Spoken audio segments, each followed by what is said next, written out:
Your Excellency, the Vice President of the Republic of Ghana, Nana Jane Opoku-Agyeman, in whom I'm well pleased.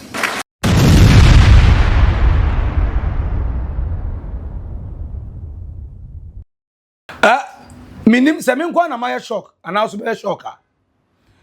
According to Salam Mustafa of the MPP, or say it is just a matter of time before the people of Ghana search for Akufo-Addo in the hot afternoon with lanterns and torchlights to give him his stone. Almost everybody is looking for Akufo-Addo to give him his stone, right? To give him his stone. His stone. And it's just a matter of time that the people of Ghana will look for Akufo-Addo in the hot afternoon like this with lanterns and torchlights. For what? Because of the shame that this government would put on the Ghanaian people, the lies that they told on Akufo-Addo. But the performance of this government would expose them that what Akufo-Addo did, they would not match a fraction of it. So you think Akufo-Addo will be a savior for the failure of this government? Give time, some time. And once we keep meeting and having conversations, one day you will tell me that indeed the stone has been brought. Now just say, enter, mienu. Ye beti yasi area kete. Na ye kwa, if you kuta bobo, kanya you kuta torchlight, candle. Ade ya mo go he, ye go he na na dan kwa Akufo-Addo, a former president. Ade ndie na esie, papa ye de obo ebra o. Ye tu che ema ho. Che se wo ye sonko. Sa na bua na wo di bua Ghana no. Se ye to ebo ase ene ye jai se ye tie NDC fu asem na. Ga ye se na osu bi mada. Sa ampani ampa wo ye better crash kwa amenkroma. Am say the view different Ghana na say the same Ghana ya. Salam Mustafa. Different Ghana and say Ghana ya. Minim de be mama fe Akufo-Addo the last 4 years no. Ebia the first 4 years. Adwuma na ye kakra. Sa the last 4 years no. Mama nsha say fashion up eni ngosie mo odua o. Mama nkoto snap eni ngosie me bo odua Salam Mustafa. Se bibia mpokura be mama ka say oh Akufo-Addo na ye hasha. Sa national cathedral na da meti di ni pe. Na makoma ebo me prem. Se me hu the most expensive manhole we are saying for so ni so. Na betima schools, hospitals. Betima pump the awura e foreign reserve mu. Na abo ma yesi dia stabilizing. Na yanye. Na de man nsem hunu ni pafu bi ma mu di ye. Amanfo bi from one so for ba ko timi se ne di bese miensa. No o disika left right center. Oma di esi kese peche ewie ye be fi Akufo-Addo. Sa haircut ya odi ba ye ni afi Akufo-Addo. Ngezu ejimi papa. Pension for mo mu wuye. Na papa na mu edumre na oba besi enu. Ye busa ne simple question. Akufo-Addo economy na eno na de oba he no. Na osu kuta economic biscuit.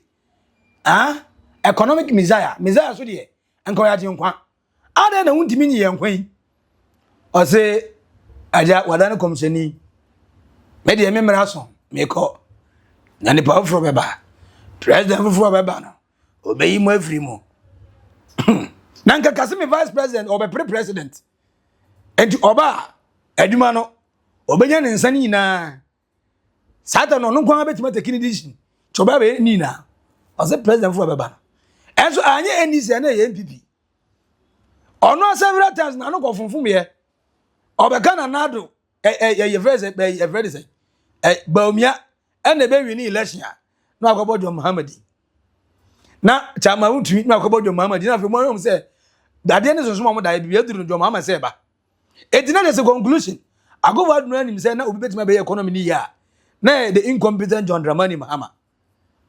But according to Salam Mustafa Chese Minumienu, we are all involved. Yeni na ye involved. Say Ghana no enkoye keke. Ghana na yasi afede markets also at the same thing. And I'm say na aya mo no shana ma shada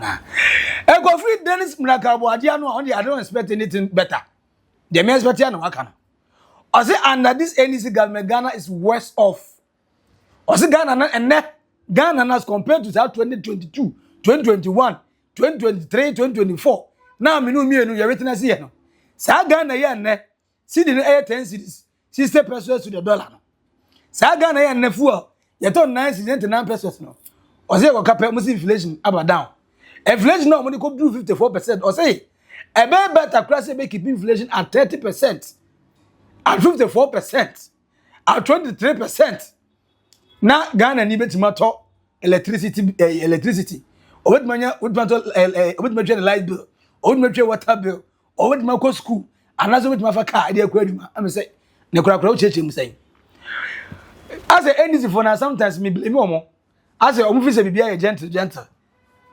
enti mo ngan say Ghana for say onkwasi agreement a omo ni IMF e go have here every 3 months bia increase here no ene dey adura plus the incompetency of sa omo afenyo markets no the minority leader the incompetency as a board chair and that energy minister then the incompetency anama viere for any ECG for boka susuro and ye no mo taxi e dey fixes haka no and me no me no twa one city friend say levy on 1 liter of fuel or say no the issue but still na no ufa car ne border so ye den one mo ne gu sa second na anse na ye beji sa scan enyemo Ghana's man but Mnakabuadia I don't expect anything different oh no I feel na mo den dia Musa Dankwa global info analysis any dia say Dennis Mnakabuadia is the reason why a lot of youth are leaving MPP ne kasa nyande Ghana is back to struggle. That is the reality. Of what good? It's a 3% inflation. To me, who used to pay electricity 250 cedis when it was 23%, and today it is 3%, I'm paying 450. Wouldn't I rather wish it's 23, so I pay mine 250? That is how bad the situation is. The situation is so bad that people wish we are in the 23% inflation era because it was cheaper. It was cheaper to go to the University of Ghana. It was cheaper to sleep in Ivandi Hall. It was cheaper to travel from Kaswa to the ministries. It is more expensive now. So if you come and tell me that your transportation is expensive, but clap for me because inflation has come down, what sense is there? Fuel prices have also been Yes. reduced. How is it that fuel prices have come down, but I'm paying more for my transport from 37 to Pukwase? Then fuel price should as well just go back to 14 where it was. So I can pay less. So it is back to where? When the president says Ghana is back to worse. That's the situation. This president came and all of a sudden we are in an energy crisis. Even after paying 1 cedi on every liter of fuel or so we buy, we still have Dumso today. Go to Ashanti region. It's sad. Go to Ashanti region. It is sad. So Ghana is back to where? The cocoa farmer who used to receive 3,100 Ghana cedis before you came. Today you are giving him 2,587 and you're telling him that Ghana is back. How is that cocoa farmer supposed to, 1 million of them, how are they supposed to join you on the Ghana is back? When they are getting less than they used to get when Ghana was forward. Bro. You understand what I'm saying? Right. And everything I'm telling you are numbers. Numbers. I am not saying anything else outside what the numbers are. And that is our reality. Behind the PR, what is there? Behind the veil, what is there? Ghanaians are suffering. That is the reality. That is the truth. There is one truth about this government. Inflation has come down. Fuel prices have come down. So on that score, at least you agree with the government? Absolutely, there is no debate. In fact, I don't even think first world countries can even achieve that 23 to 3%. But the question is, how is it that you have a country whose inflation in 12 months moved from 23% to 3%, and yet all these challenges I've mentioned to you are prevailing? Those are the hard questions we must ask the government. And if we don't, and we allow this government to continue the way they are doing, it will crash on all of us. Now say MPP no, and this ni a west of there. According to George Otumfour, or a former financier of the MPP, I say I'm no longer a member of the MPP. I say the party is no more attractive. But maybe it's a question: why are you being referred as former financier of the MPP. Why former?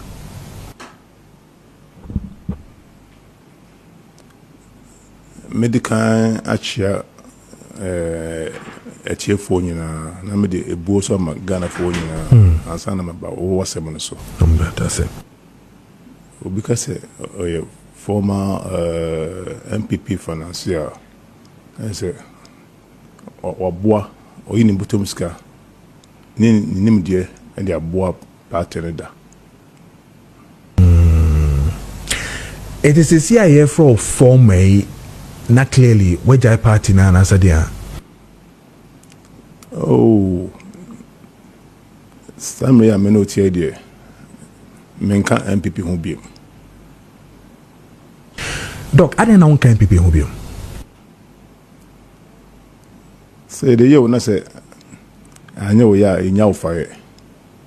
Me no say my Kenya, me kind a tougher natural. Ama dio obetiasi nso atiasi ye say the yo na anyo ya yenya ofare enuntra Ade any day o doc. Oh but you know o time mami ana Me what time up pa. Ndi me ba so me boa me ho Me hu hia me ntina me bisa pa no. Tino me be free baabi na ye de ko wie baabi Me pa yo. Chi mensa bonso ye panyi pa o MPP mo. Yeah, 92.9. Oko Parliament based 28 years ago. Yeah, they're about yes. Me boa. O ye panyi pa. O fe o panyi bi se Kofi Ghana. Ono so wako Parliament da. Ewo MPP.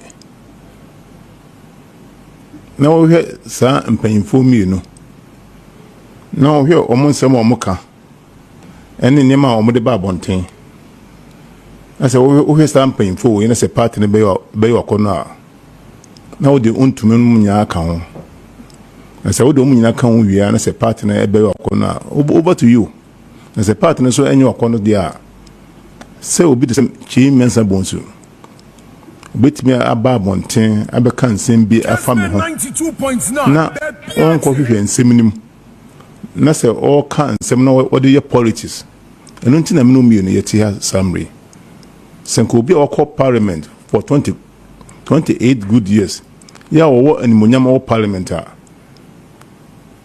ukọ ECOWAS kra na I think say na ono so o di bre o ECOWAS tama no o parliament no Come off, so me say no so say with the bread.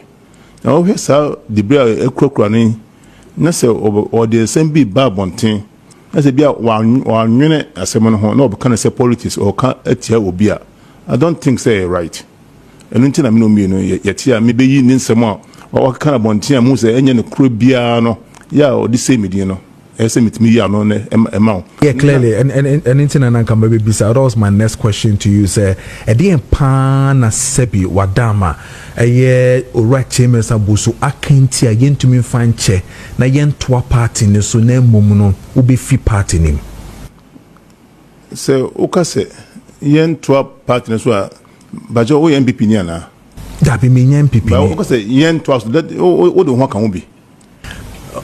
De mate.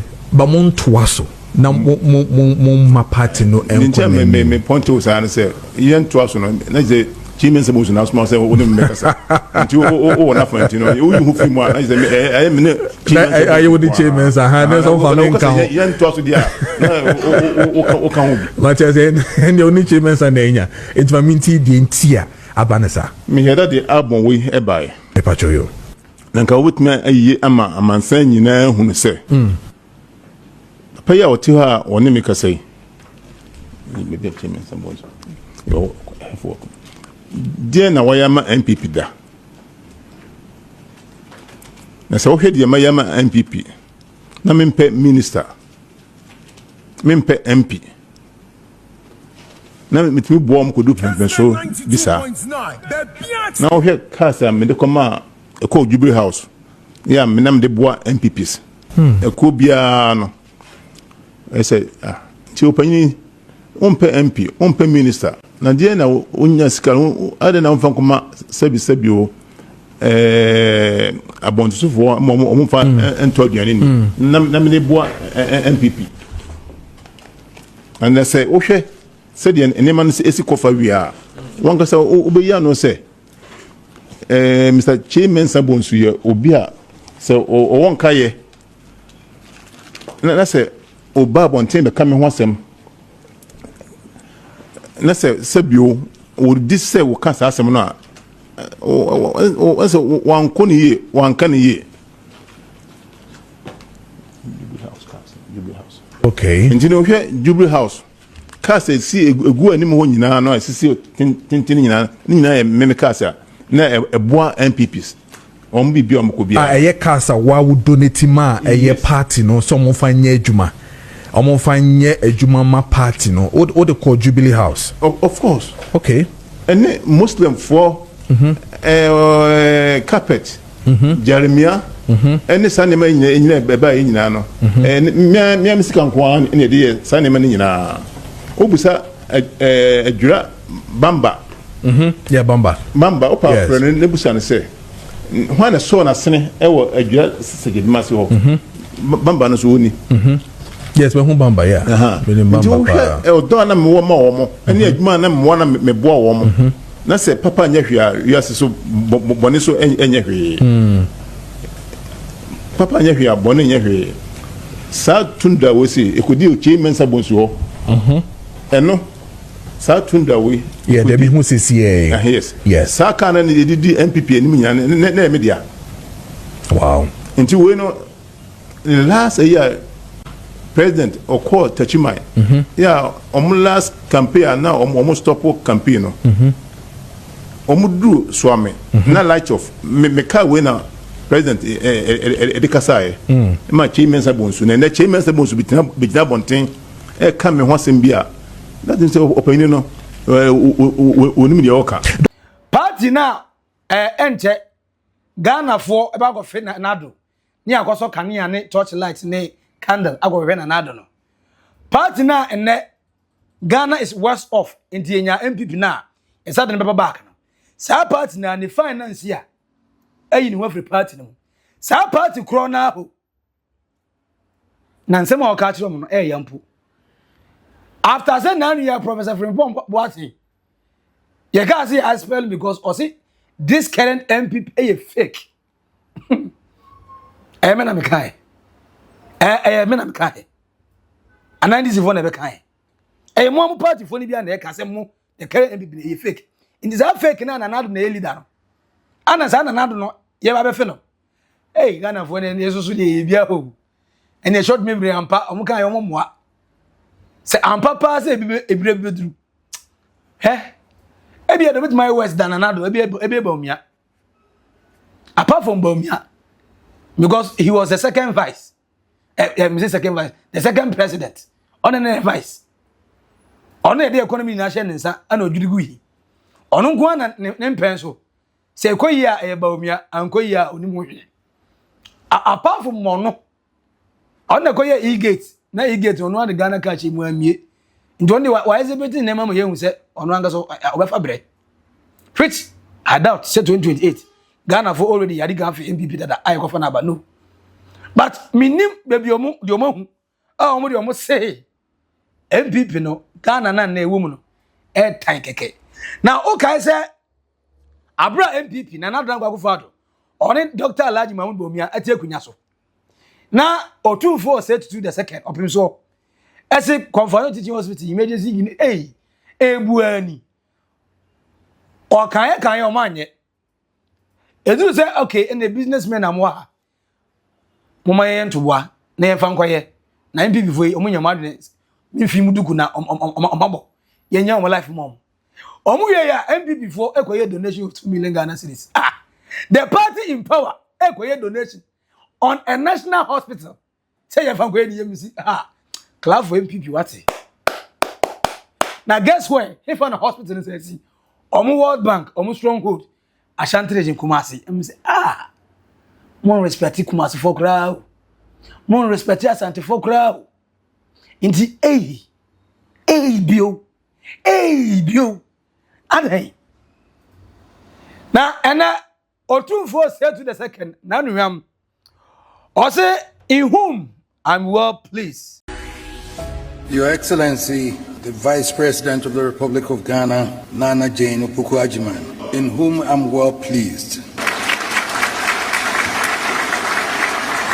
I was thus elated to learn through you to the President and then having sent your Honorable Minister for Education during the grand debut of the 50th anniversary celebration of our School of Medical Sciences, promised the government of Ghana's commitment to completing our teaching hospital project. In fact, the Minister, on behalf of His Excellency the President of the Republic, announced the release of 46 million Ghana cedis for the completion of the teaching hospital, an additional 38 million United States dollars to equip the teaching hospital as part of the 2025-26 formula of GET Fund. You know, the reason why I said I'm well pleased in her is that it was through her that we sent the message. And she carried the message, and the monies are being delivered. And I'm sure we shall have it. I haven't asked the Vice Chancellor if we have any additions because I would have sent it through her again. This is in addition to the government's commitment to construct 2 multi-purpose lecture theaters at a cost of $10 million US. Ladies and gentlemen, the President deserves a resounding applause, and please join me in doing so. And thank you also, Madam Vice President. I trust this is not a mere promise, and I know that when you promise, you will deliver. Your Excellency, I implore you to seize this historic moment and immortalize your name as the game changer who brought this noble vision to its glorious completion, a legacy that generations unborn will honor and remember you for.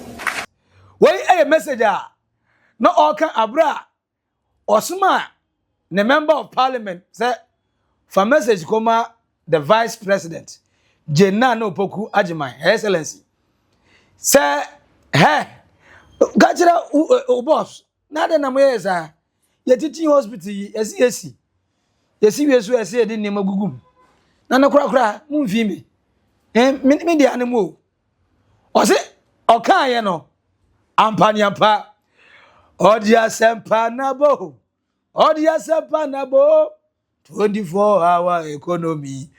John Dramani Mahama Sikanaba in cedis and in dollars. Et Sikana Omunsa Kano. Anything I say, Mame Jenna Opuku-Agyeman. In her, she's well pleased. And also the president, of course, President Newo Final Authority. Mama Nebeka Ayana, Papa Nanya, and Castle, etim. Now, the same teaching hospital, I'm want manya MPP. Munti and Enchebefemo. Na di America aba MPP no.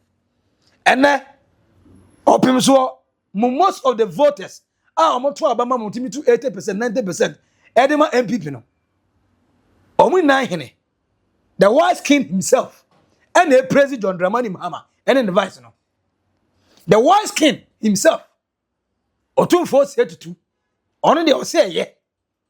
Na se ono penimpa no ehun de ye na o se ye. Na se African Union for ehun de ye na mo the 2027 chairmanship e de ama John Dramani Mahama in advance. And na se omo pese omo ko kasa bia a ono omo so na. And na Ghana ni enim se yen Ghana fo no ye trim na ed ne ana ye ba ye dwadie nsem a te se ye de enim te so ye nim yentum nko a. Apart from that, and Gabana and Kasa Kenke 3 forces, which a bias say, eh, na do dora na nye nti na ya afeti yes. But one thing I mean, inflation there, finance minister announces a new inflation a form for the 14th time, 3.3% from 3.8%. And Timudia go do 54%. And this is 4.23%. Omudia about 3.3%. Samosi and Yaki. No wonder America's up America Wajino. Or economy one should be where this year then capreba no one yet. Oh, because as a government, the government of the day, government worse off. So unima me say common thing. Common the simple basic of inflation na mema Dennis Mrako Abuaje atias and say because of the lower inflation tea. Onan sorry engo store ade a turn 10 Ghana engo turn 15 Ghana. It take time as a price adjusted. Unlike more time now inflation could do 54%. obi ko to indomie o dan en ho so okwa na indomie ru as friend se bra chama o ma to indomie no shop no mo nti de me ma trend Ghana na 22 mo time e na bi si ye na me ko to ade wo shop am disika na na me gino nsa oga sensa wa na maji ebi ni wa na me ko. This is where you get us to. And do you know the meaning of inflation? And the AMI things are stable. Even if Ghana for 3 more days, not so also Montessoir, things are stable. Ghana Traders Unions Association, they admit that Nyama was so take, and there's almost your money, so 9 years more, and like I said, when was the last time I'm my administration? Yet is traders, and I say, oh, more traders is some more anti so. GPRTU was helping government task forces and security personnel. Said they be full bonus or from aboso kan efo nankasa kan se o matete ne maso enti wo de say ye ente so kra na me yentu ye nyanto ha but salam Mustafa ese menu mienu ye be so kanea agohwe na nado me pa cho obeye according Dennis Mrakaboaje say Ghana no e worse off than the nanado ejato ha menu mienu ye mabo 38% no I say lie. Nemom no Otumfour Said to about somebody fans nkwa. But imagine the money Mahama. Abrante bi say President Mahama is now the president of Africa. Or no Africa for obi esuma ne say. But Dennis Mrakaboaje any salam Mustafa. Omuso omu de omu hui. Enhiranka nyame. Say sa na also feel ya ka kire me. But say Dennis ni salam no Mustafa no say ye nkochi omontena se no mu leche fufuru a. Ya no so ka kire me. Our comment section I see. We are subscribe, like it, share, na share mo nua. Inya bi enwe. Edi no e ba kope. Maxi Billian, our naked truth. Oldboga trends. Macron. Bye bye.